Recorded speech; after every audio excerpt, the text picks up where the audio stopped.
Hey folks, I hope you're welcome back to the channel. Thank you for watching.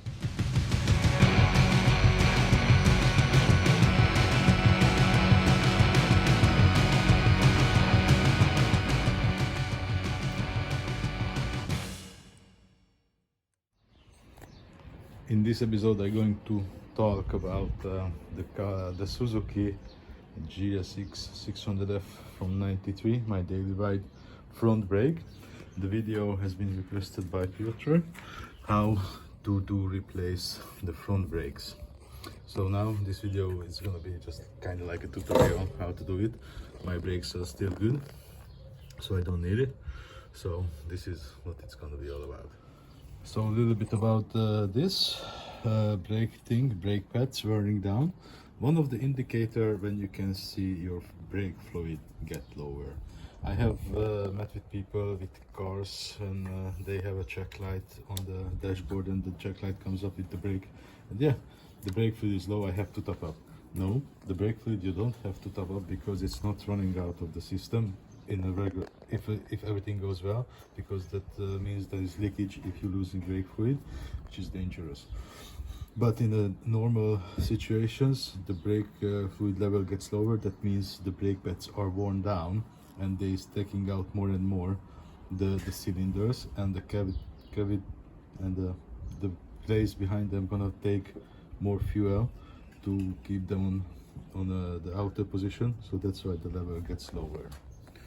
So the pads itself, this model has a plastic cap. You just have to open up.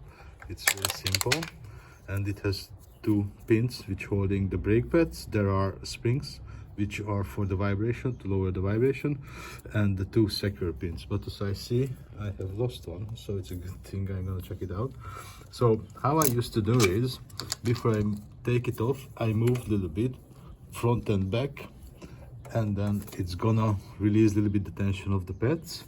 So you should pull out one safety pin which is missing, but I have to put in. After you pull out the holder pin itself, and you have to keep attention with the spring because it's gonna jump. One spring is lost already, and now move out the pin. The second one is jumped as well. So now remove the springs, remove the second safety pin, and start move out the holder pin. Now it's moved out, and then the second patch is free. So this one you just have to pull out. It should be moving freely now, which it does. So it's out. And now the second pin. Take out the second pad as well.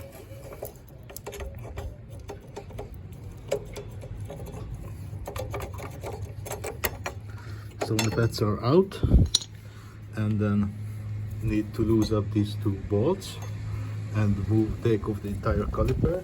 And when the pistons are out, have to clean the edges before you compress back.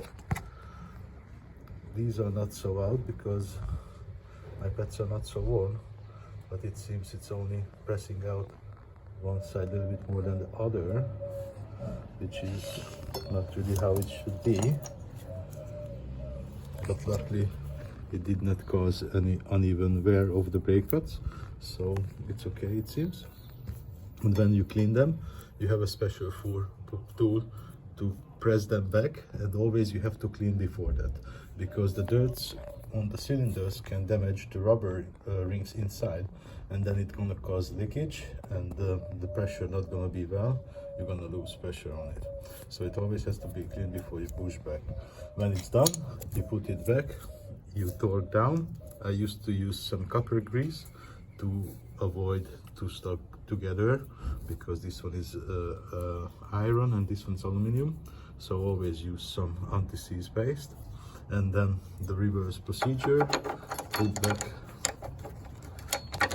one pad, where I used to apply in the hole some anti-seize as well, just in case. But now, because I'm not, it's still good, I'm just gonna put back together. So I put back one pin, then put back the second pad. Always have to keep attention, never touch the surface of the pads or the disc with greasy or oily hand, because that's gonna cause some slip. And then just put back the pin, rotate in the right direction. That's gonna make easier the secure pin to place in. This one is done. Then apply one spring, and the second spring.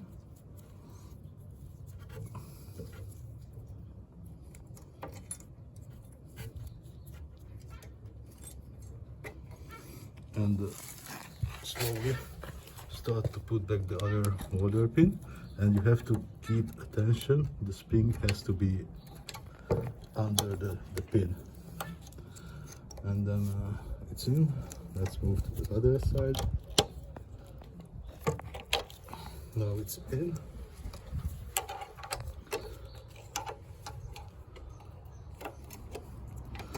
Put the pin at the right place, this one back, and apply the second safety pin, which I'm going to search just in case to be sure there's no any problem with the brakes. Luckily I have found one, so I just open it up and put it on the right place.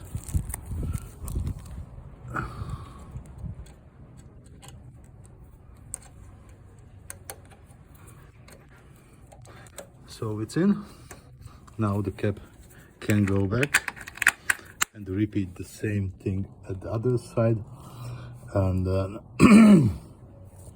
because you did move the cylinders, that means you're gonna lose pressure on the brake, because the cylinders are much more out. So that means you have to pump it up. Like a few pumps should be enough, and the cylinders are moving out in the right position again. I'm gonna hold on to the pads, and then you just have to screw in the new pads, but that means go for a ride. So I hope it was helpful.